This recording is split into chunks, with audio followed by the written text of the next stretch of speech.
Halo selamat siang pemirsa, jumpa lagi bersama saya Linda Firdaus dalam Rumah Demokrasi edisi 24 Juni 2015. Pendidikan merupakan salah satu pilar terpenting dalam suatu bangsa dan negara karena pendidikanlah yang menentukan kualitas sumber daya manusia dari suatu negara. Oleh karena itu pendidikan menjadi prioritas pemerintah dan hingga saat ini baik pemerintah pusat maupun daerah tengah bersinergi untuk menciptakan bagaimana kurikulum yang baik agar bisa membentuk kualitas sumber daya manusia yang semakin baik. Oleh karena itu kita akan membahasnya bersama narasumber kita hari ini yaitu Pak Aras. Kita akan membahas mengenai kualitas pendidikan di Indonesia. Halo Pak, apa kabar? Baik, Linda.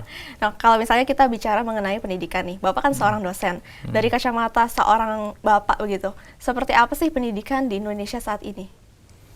Oke, kalau ditanya berdasarkan kacamata, saya nggak pakai kacamata.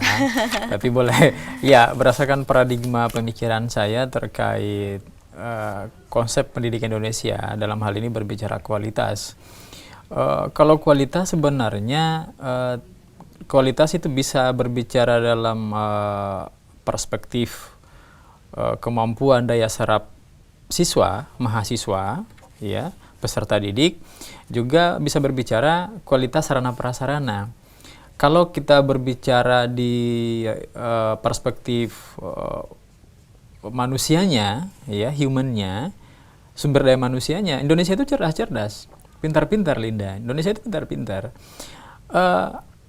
Tapi kalau tidak ditunjang dengan kualitas sarana prasarana, yang pintar, yang cerdas itu, sumber daya manusia yang pintar ini tidak akan tersalurkan kemampuan mereka karena tidak ditunjang dengan sarana prasarana. Misalnya gini, katakan generasi penerus bangsa sumber daya manusia yang ada di daerah, misalnya di pelosok desa, anaknya cerdas, pintar gitu ya.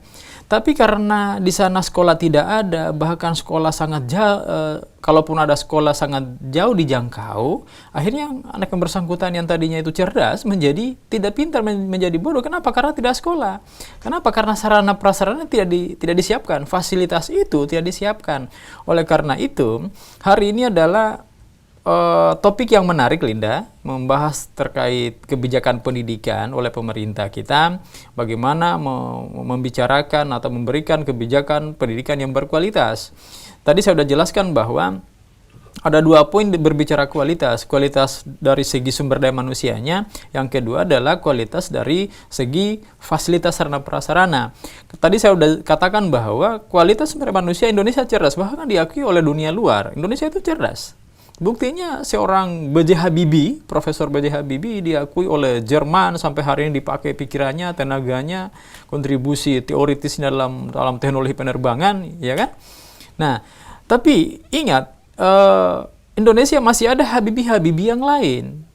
Nah, persoalan sekarang bagaimana Habibie yang lain mencari Habibie yang lain itu adalah memang pemerintah harus mencari sumber daya generasinya, bahwa anak ini cerdas, harus diberdayakan, dituntun, disekolahkan, dan sekolah itu kalau misalnya yang bersangkutan tidak mampu, ya, anak yang bersangkutan tidak mampu, ya pemerintah menanggulanginya. Karena memang itu aturan dalam undang-undang, ya. Dalam undang-undang konstitusi kita, Undang-Undang 45 dikatakan bahwa setiap warga negara berhak mendapatkan pendidikan dan pengajaran, hak loh. Hak warga negara mendapatkan pendidikan. Lalu pertanyaan saya, bagaimana orang yang memang peserta anak bersangkutan tidak mampu, alias miskin, tidak bisa sekolah, lalu siapa yang bertanggung jawab? Kan pemerintah.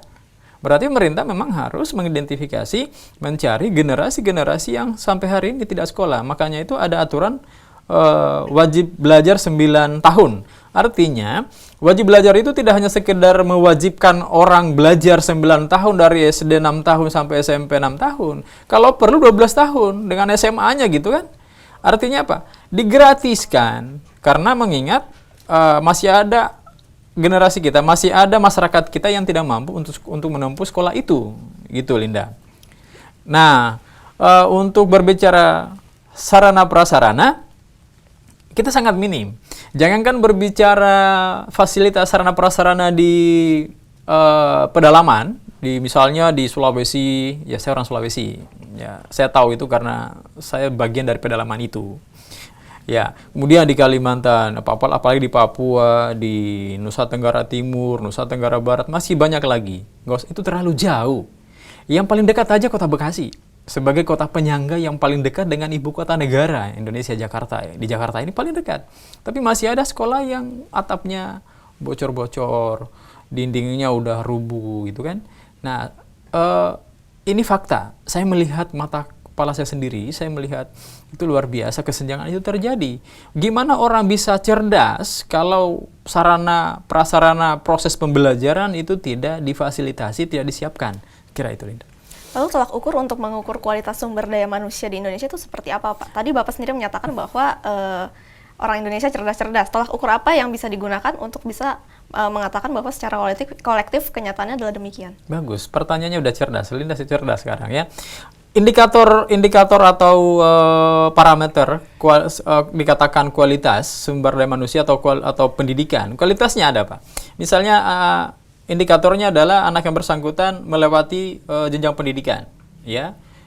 SD, SMP, SMA. Gimana kita bisa mengukur anak yang cerdas kalau tidak melewati sekolah kan?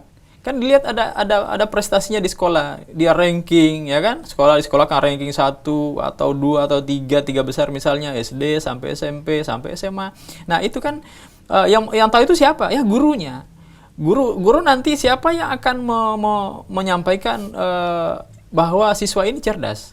Gurunya ke dinas pendidikan. Dinas pendidikan boleh jadi sampai kementerian bahwa ada generasi. Oleh karena itu ini sebenarnya aturan pemerintah sebenarnya. Pemerintah harus mengatur bahwa bagi siapa saja anak yang cerdas ya difasilitasi oleh sekolahnya, dalam hal ini misalnya gurunya yang tahu kemampuan siswa itu, kemudian merekomendasikan yang bersangkutan, anak yang bersangkutan dikirim ke pemerintah, misalnya dalam hal ini dinas pendidikan atau kementerian pendidikan. Oke, jadi tetap kembali ke sekolah ya? Iya. Oke, kita akan bahas lebih lanjut mengenai hal ini. Tetaplah bersama kami di Rumah Demokrasi.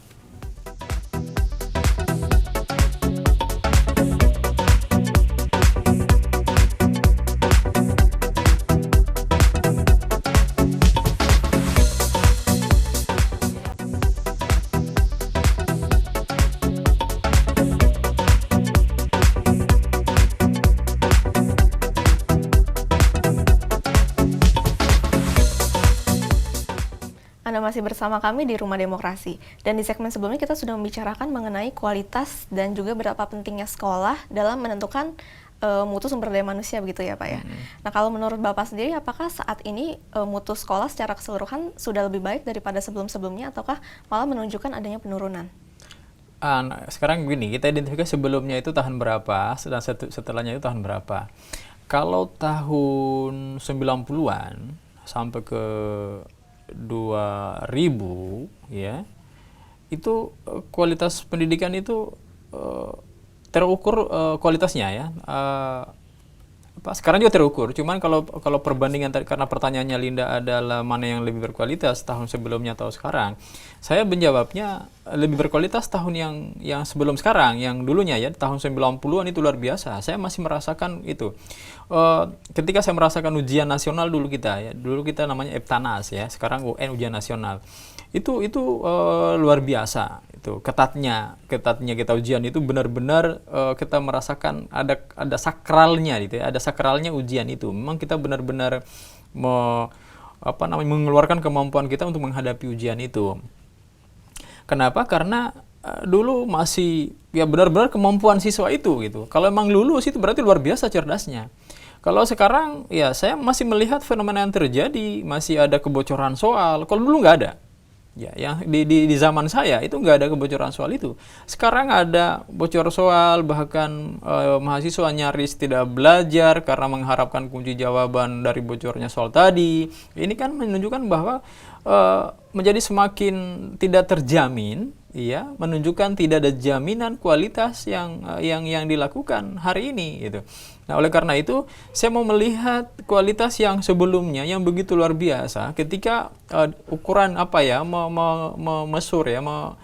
mengukur kualitas ujian itu luar biasa. Kita benar-benar apa yang ada di situ kalau memang punya nilai 80 misalnya atau angka 8, itu luar biasa tingginya nilai itu. Dan itu kita bangga karena berdasarkan kemampuan intelektual kita. Itu satu. Yang kedua, kenapa hari ini menjadi menurun kualitas belajar siswa, dibuktikan dengan nilai kelulusan siswa, itu karena dipengaruhi oleh salah satunya adalah media sosial. Ya, saya bisa katakan itu, kenapa? Karena media sosial menurunkan prestasi belajar siswa. Saya pernah riset, saya pernah teliti fenomena kehidupan remaja masa kini dengan media sosial ini. Artinya, yang terjadi di dalamnya adalah mahasiswa itu lebih banyak meluangkan waktunya bermedia sosial ketimbang membaca atau belajar memperdalam ilmu yang dipelajari di bangku sekolah atau di bangku atau sebagai mahasiswa. Artinya ini kan salah satu indikator penilaian bahwa kualitas belajar siswa itu menurun. Kualitas belajar siswa menurun akan berindikasi atau konsekuensinya kepada hasil belajarnya di setiap semesternya, bahkan pada tahun penamatan sekolah, dan juga mahasiswa setiap naik level semester itu juga akan ada penilaian itu. Ketika turun itu bisa diteliti lagi, kita bisa riset lagi apa yang mengakibatkan mahasiswa atau siswa menurun kualitas belajarnya. Saya jawab satu hipotesis saya, salah satunya adalah variabelnya adalah media sosial. Kenapa? Karena waktu anak, siswa dan mahasiswa itu lebih banyak waktunya dihabiskan bermedia sosial ketimbang membaca buku referensi pembelajaran. Nah, buku referensi pelajaran justru yang tadinya harus dihabiskan waktu di situ, paling tidak banyak waktunya untuk belajar, mengkaji, memperdalam ilmu pengetahuan melalui referensi buku-buku ketimbang bermain media sosial. Kalau media sosial digunakan sebagai proses pembelajaran, it's okay. Tapi kalau hanya chatting, ngomong ngelantur, nggak jelas, saya pikir itu akan menurunkan minat atau daya belajar siswa itu sendiri. Kira itu. Lalu bicara mengenai UN dan Eptanas yang tadi sempat Bapak bahas begitu, apakah memang bisa kita menentukan kualitas sumber daya manusia hanya dari UN dan Eptanas saja? Karena banyak yang berargumen bahwa tidak adil dong kalau misalnya kualitas orang siswa hanya ditentukan dari hasil UN dan Eptanasnya saja. Oke. Saya berani katakan kualitas siswa atau tidak hanya dilihat pada indikator penilaian UN ujian nasional itu. Kenapa? Karena ada kejadian siswa kita di Olimpiade juara, tapi pada saat UN dan nggak lulus. Ini kan lucu. Oleh karena itu, kalau menurut saya, ujian nasional itu tidak sama sekali sebagai salah satu indikator keberhasilan siswa. Indikator keberhasilan siswa adalah dalam proses belajarnya, proses belajar mengajar di sekolah selama 3 tahun itu. Dan yang tahu kemampuan mahasiswa 3 tahun di sekolah, ini SMP SMA ya, dan SD 6 tahun, 1 sampai 6, yang tahu kemampuan itu kan gurunya. Oleh karena itu menurut saya, kualitas siswa atau standar kelulusan siswa itu diukur oleh gurunya bersangkutan, karena yang tahu kemampuan siswa adalah guru. Oleh karena itu yang menentukan kelulusan atau menentukan bahwa siswa yang bersangkutan lulus atau tidak, naik kelas atau tidak, itu adalah gurunya, karena gurunya yang tahu. Oleh karena itu, pemerintah semestinya, tapi tahun ini udah mulai dilaksanakan, yang menentukan kelulusan itu bukan lagi ujian nasional itu, tapi di sekolah yang menentukan. Saya pikir itu kebijakan yang bagus dan merupakan sebuah perubahan yang baru untuk menjamin kualitas sumber daya manusia kita, dimulai dari SD, SMP, SMA. Inilah menjadi parameter pendidikan kita berkualitas. Karena ingat Linda bahwa parameter pembangunan adalah pendidikan. Parameter pembangunan adalah pendidikan. Pembangunan apa saja itu pasti dimulai dari sumber daya manusia. Jadi tidak perlu kita bahas pembangunan yang tinggi, tapi kalau sumber daya manusianya tidak tinggi atau rendah kualitasnya, kita tidak bisa berbicara pembangunan, karena yang membangun itu adalah sumber daya manusia. Kira itu. Jadi menurut Bapak, UN dan Eptanas itu untuk mengukur kualitas sumber daya manusia secara parsial saja dan secara keseluruhan ditentukan oleh guru seperti itu? Iya, saya kira itu. Lalu mengenai adanya perubahan kurikulum dari kurikulum 2013 kembali ke 2006. Nah, ini menyebabkan banyak sekali sekolah-sekolah yang istilahnya menerapkan kurikulum ganda begitu, karena kurikulum 2013-nya belum selesai, kemudian harus kembali ke kurikulum 2006. Nah, menurut Bapak itu seperti apa? Iya. Jadi jadi ini tumpang tindih aturan ini sebenarnya ya. Jadi yang tadinya udah diterapkan kurikulum 2013 kembali ke kurikulum 2006. Kalau saya secara pribadi, saya melihat aturan kurikulum itu sebenarnya di kurikulum 2006 itu sebenarnya bagus. Bagus karena apa? Karena siswa itu diajak aktif jadinya. Kan pernah ingat CBSA, cara belajar siswa aktif. Artinya apa? Guru ada di depan kelas itu mendidik, membina, mengarahkan siswanya. Kemudian yang mengolah itu adalah siswa. Artinya apa? Sama dengan orang memasak.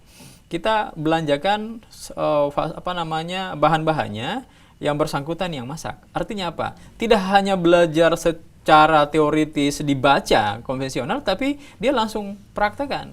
Karena metode pembelajaran ternyata hari ini yang praktis itu adalah teori langsung praktek, lebih masuk di otak. Jadi sama dengan tadi.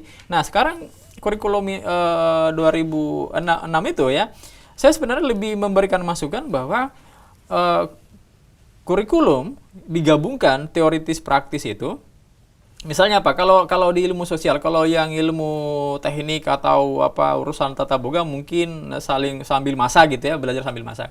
Tapi kalau dalam hal ilmu sosial misalnya, guru menjelaskan secara teoritis, kemudian diperagakan, dipraktekkan, diberikan sebuah ilustrasi gambaran bahwa seperti ini ya. Kalau misalnya kalau ilmu budaya, ya perangkat budaya misalnya dalam budaya material ya, budaya fisik, misalnya rumah adat ini, gitu kan, itu digabungkan. Tapi lagi-lagi kalau berbicara ada pengecualian. Nah, misalnya kurikulum misalnya bidang studi biologi misalnya.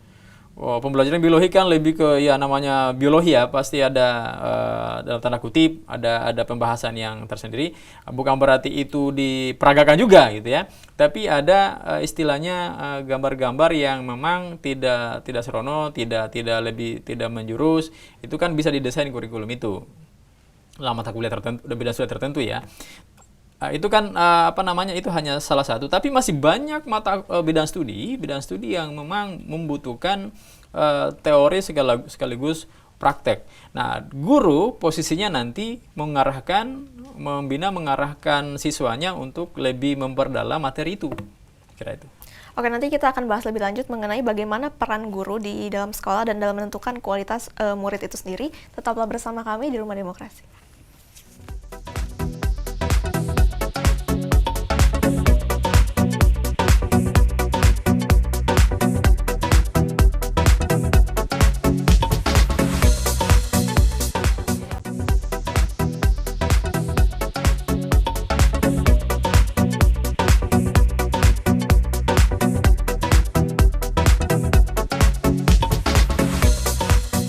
Terima kasih Anda masih bersama kami di Rumah Demokrasi.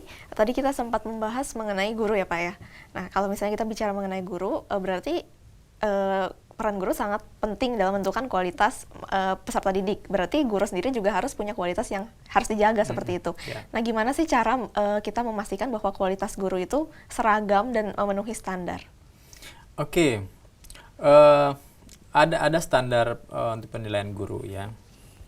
Tapi tidak bisa saya ungkap semuanya di sini karena kan itu juga privasi guru ya. Tapi kalau berbicara standar penilaian guru yang berkualitas adalah yang memang guru menguasai bidangnya.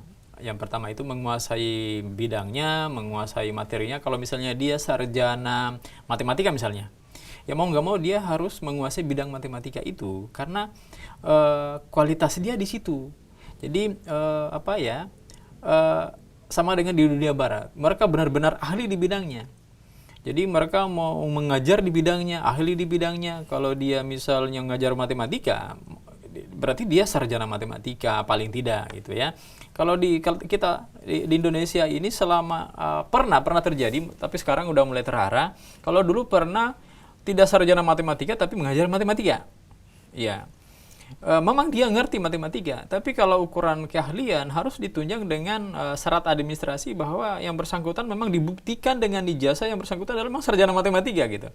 Nah, kemudian tidak hanya sampai di situ persyaratan administrasi ijazah, kita lihat kualitas yang bersangkutan, kita tes tes guru kan, makanya kalau guru itu kan dites. Kalau di pegawai negeri, guru dan dosen itu kan dites. Guru begitu masuk PNS dites kemampuan pengetahuan umumnya, kemampuan pengetahuan khususnya dalam hal ini bidangnya, itu dites. Artinya kalau lulus itu salah satu standar kelulusan yang bersangkutan, bahwa yang bersangkutan adalah wajar jadi guru. Artinya memenuhi syarat untuk jadi guru. Itu yang kedua.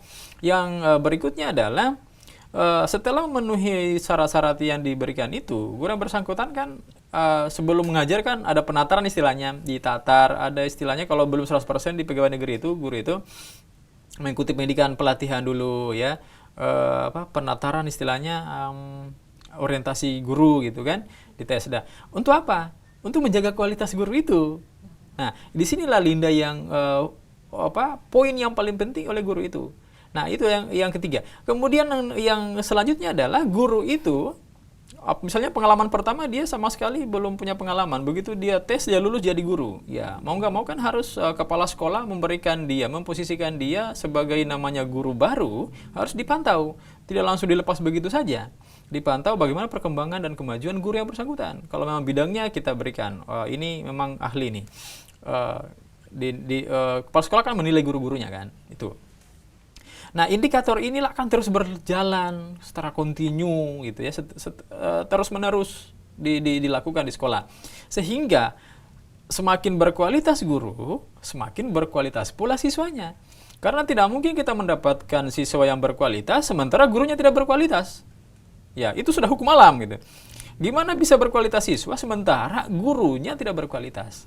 Nah, kemudian yang paling penting lagi adalah guru di kelas itu tidak hanya bangga dengan titelnya adalah sarjana matematika atau sarjana apa gitu ya.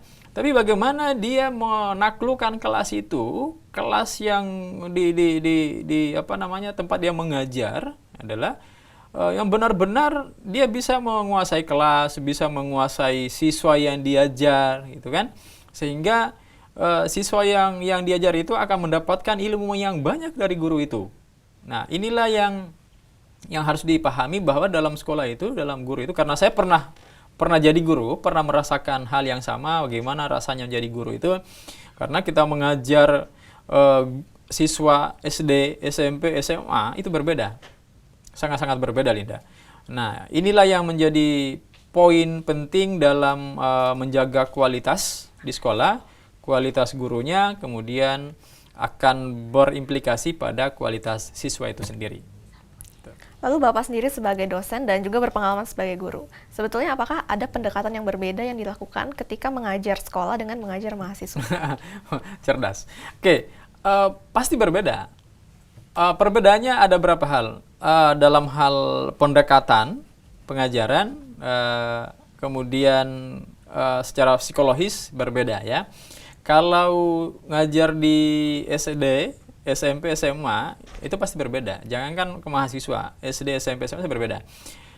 Lebih susah ngajar SD itu. Kenapa? Karena anak-anak kan belum bisa langsung ngarahkan harus A, mereka mau A, belum tentu. Kalau mahasiswa disuruh diam, pasti diam kan, biasanya.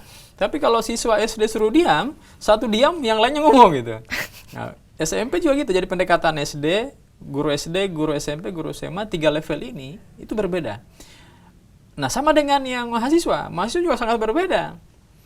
Kita ngajar di SMA, ngajar mahasiswa, sekalipun mahasiswa itu barusan tamat dari SMA, itu pasti berbeda. Kenapa? Karena psikologisnya mahasiswa berbeda lagi, udah ada perubahan gitu ya. Dari segi psikologi pendidikan, itu jiwa peserta didik orang ketika dia SD, SMP, SMA itu berbeda. Apa yang membuat perbedaan? Karena mereka di SD, SMP, SMA itu masih butuh bimbingan, diarahkan, dididik. Pokoknya guru itu lebih menjadi sebagai orang tua di sekolah. Lebih kepada mendidiknya lebih tinggi persentasinya ya. Kalau di mahasiswa, psikologi mahasiswa kan merasa saya udah dewasa. Tidak butuh lagi suguhan, nasihat, dan seterusnya. Kalau di sekolah kan lebih banyak nasihat kan, guru-guru tidak hanya mentransfer ilmu, tapi juga menasehati siswa itu. Oleh karena itu, guru itu sebelum memberikan ilmu, mentransfer ilmu pengetahuan ke siswanya, dia menasehati dulu, memotivasi dulu. Nah, kalau di mahasiswa, mahasiswa perbedaan psikologisnya adalah mahasiswa udah mulai berpikir mandiri, dewasa, sehingga dosen itu tidak capek lagi. Tapi ada pengecualian. Masih ada juga mahasiswa yang butuh nasihat, motivasi. Misalnya ada siswa yang broken heart, lebih kacau jiwanya karena psikologinya menjadi lemah gitu ya. Itu pasti dinasihati. Saya secara pribadi, kalau sebelum mulai mengajarkan materi saya di kelas mahasiswa, itu saya banyak motivasi dulu. Saya intronya dulu, menasihati mereka, motivasi, sehingga pada saat mengikuti materi saya, mereka udah semangat. Kalau yang tadinya mereka mungkin ada masalah, tolong tinggalkan masalah itu dulu. Saya barengi dengan candaan, sampai mereka bisa termotivasi, semangat. Sebelum mulai materi saya, mereka udah semangat. Tapi kalau misalnya saya belum memberikan mereka motivasi, semangat, pada saat saya mulai materi saya, mereka akan lemas, akan tidak semangat mengikuti materi saya itu. Karena itu ini trik-trik ini memang berbeda-beda, setiap dosen juga berbeda-beda. Kalau saya secara pribadi, sebelum saya mau menyajikan materi, mahasiswa saya beri dulu nasihat, motivasi bahwa apa pentingnya kita kuliah dan kedepannya seperti apa. Karena ukuran ke depan itu adalah hari ini. Dan mereka manfaatkan hari ini sebelum melewati hari ke depan itu. Itulah kalau ketika hari ini lalai menimba ilmu, hasilnya ke depan akan lalai pula. Karena itu mahasiswa harus tetap semangat dan termotivasi untuk mengikuti pembelajaran dan jangan disia-siakan. Akhirnya mahasiswa sangat antusias, termotivasi. Itu. Nah, masih ada waktu nggak? Jadi saya ingin menambahkan bahwa guru sangat berbeda dengan dosen. Bukan berbeda dalam hal saya tidak berbicara pendapatan ya. Tapi saya lebih berbicara kepada pendekatan ya, ranah pendekatan karena memang tugas yang paling berat sebenarnya guru. Lebih berat guru daripada dosen. Karena ada tanggung jawab moral juga gitu ya Pak? Tanggung jawab, sama-sama tanggung jawab moral. Dosen juga tanggung jawab moral juga. Cuman kalau di guru itu kan tanggung jawabnya yang berat adalah mendidik, membangun karakter. Mendidik dan membangun karakter anak gitu ya. Karena kalau salah mendidik anak ya, SD SMP itu akan berimplikasi kepada pengembangan pribadi mereka ya. Karena itu di sekolah itu kan ada namanya guru BP, itu bimbingan konseling. Kalau ada siswa yang bermasalah itu dididik, dibimbing, diarahkan. Kalau di mahasiswa kan nggak ada bimbingan konseling kan, nggak ada. Cuman kita ada mata kuliah karakter building ya kan, pengembangan karakter gimana. Nah, saya kira ini yang harus kita pahami bersama bahwa tugas yang memang paling berat itu adalah guru. Saya mengatakan guru kenapa lebih berat karena saya pernah jadi guru, pernah saya menjadi guru berapa tahun di Kota Makassar sampai akhirnya menjadi dosen. Itu jadi saya bisa bandingkan gimana rasanya jadi guru dan gimana rasanya jadi dosen itu. Tapi tanggung jawab moral sama-sama tanggung jawab moral, tapi yang hanya membedakan adalah bagaimana ya, kita menyikapi, kita memahami jiwa peserta didik. Karena setiap psikologi peserta didik itu berbeda-beda. Mahasiswa namanya sama, tapi karakter juga berbeda. Multi karakter. Dalam kelas itu misalnya jumlah mahasiswa misalnya 40 orang misalnya, atau 50 orang. Itu 50 karakter. Lalu Pak, kalau misalnya kita kembali bicara mengenai peran guru di sekolah, yaitu sebagai penentu kelulusan, ada yang berargumen bahwa justru ini membuat UN dipandang sebelah mata karena toh guru pasti akan meluluskan 100% siswanya demi reputasi sekolah. Apakah Bapak setuju dengan pendapat itu? Oh, itu saya nggak setuju. Sebenarnya tidak usah berpikir menghilangkan atau menurunkan wibawa ujian nasional. Ujian nasional itu seperti ini sebenarnya perspektifnya. Jangan dipahami sebagai menjadi digusur atau digeser ujian nasional itu. Ujian nasional itu kan tetap dilaksanakan di sekolah. Tapi parameternya kan soal-soal itu dilakukan atau dibuat oleh guru di sekolah itu, dan itu akan menjadi rahasia wibawa sekolah yang bersangkutan juga gitu. Jadi ujian nasional itu tetap ada namanya ujian nasional, tapi yang membuat soal, yang menentukan, menentukan kelulusan adalah di sekolah bersangkutan juga gitu. Karena begini Linda, kita buat ujian nasional soalnya di Jakarta misalnya, ya kan? Soal itu sama seluruh Indonesia. Sementara kualitas siswa di sekolah berbeda-beda. Soal yang kita buat sama seluruh Indonesia, boleh jadi di Papua sana, di Indonesia Timur tidak mempelajari itu. Apakah ini dimaksud dengan kualitas kualitas ujian nasional? Kan tidak. Kualitas itu sebenarnya memang yang menentukan di sekolah, karena ya sekolah lah yang menentukan, yang tahu persoalan hal ihwal proses pembelajaran yang ada di sekolah itu. Misalnya gini, di Papua, misalnya di daerah pedalaman misalnya, jangankan pergi sekolah pakai sepatu, pakai sandal aja enggak misalnya, apalagi bawa buku atau bawa buku yang berkualitas isinya, atau membaca buku itu. Gimana kalau misalnya soal itu akan sama dibuat, soal ujian nasional di SMA 1 Jakarta sama dengan soalnya dibuat, sama soalnya dengan untuk SMA di pedalaman. Gimana? Ya boleh jadi mereka sama sekali tidak menjawab pertanyaan itu. Nah, pertanyaan saya, apakah ini yang menjadi indikator kualitas ujian nasional? Kan bukan itu. Kira. Oke, pemirsa, kita harus jeda dulu sejenak. Tetaplah bersama kami dalam program Rumah Demokrasi.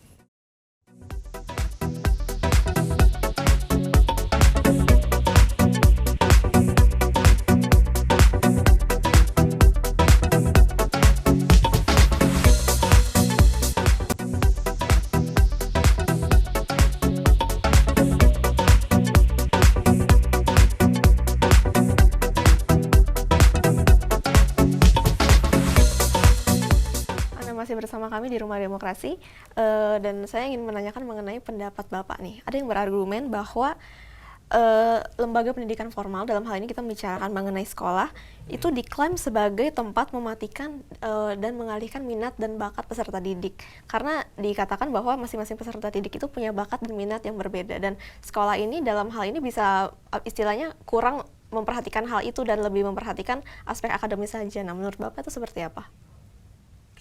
Ya, kalau itu sebenarnya gini, sekolah memang harus mampu mengidentifikasi kemampuan siswanya, ya. Cara mengidentifikasi kemampuan siswa itu misalnya gini, si A, misalnya anak ini kemampuannya di matematika ini, ya kan? Anak ini dikembangkan, ada fokusnya gitu. Di fokus anak ini akan dididik sebagai sebagai salah satu calon atau kandidat yang akan menggeluti ilmu matematika. Demikian pula ilmu yang lain. Nah, guru itu tidak pasif di sekolah, tidak pasif di kelas. Dia harus mengidentifikasi siswa mana yang memiliki potensi-potensi tertentu. Itu pertama. Yang kedua, setelah menemukan potensi itu, nah pihak sekolah itu sudah mulai secara keseluruhan, ya tadi dari guru secara personal di kelas, kemudian lembaga sekolah itu akan bertanggung jawab mengusung si anak ini yang memiliki potensi ini. Cuma menjadi persoalan kan sekolah misalnya sekolah SMA misalnya atau sekolah madrasah.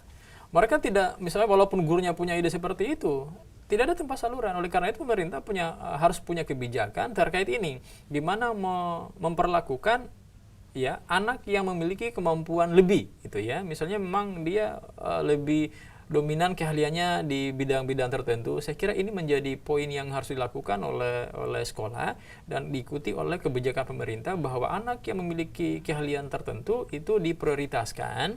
Kemudian dibuatkanlah misalnya ada kelas khusus gitu ya, kelas unggulan. Kan sekarang ada kelas unggulan. Nah, kelas-kelas unggulan inilah yang kan sebagai indikator tempat di mana anak-anak yang berprestasi itu dididik. Itu Linda. Kemudian setelah di tamat SMA, anak yang bersangkutan dia udah milih jurusan. Misalnya saya mau kuliah di jurusan ini, karena itu sesuai bidangnya dia. Kenapa? Karena sejak SMA itu dia udah dididik gitu. Udah dididik potensinya, udah mulai digali pada saat dia sekolah itu, sehingga pada saat dia kuliah, dia tidak pusing lagi milih-milih. Nah, sekarang yang terjadi di Indonesia, pada saat mau kuliah pusing kan? Pusing, milih jurusan apa ya? Padahal itu salah sebenarnya. Itu harus sudah diarahkan dari sekolah. Iya, dari sekolah. Yang benar itu adalah sekolah sudah tahu, sudah mengidentifikasi dari awal semenjak siswa itu masuk SMP atau masuk SMA.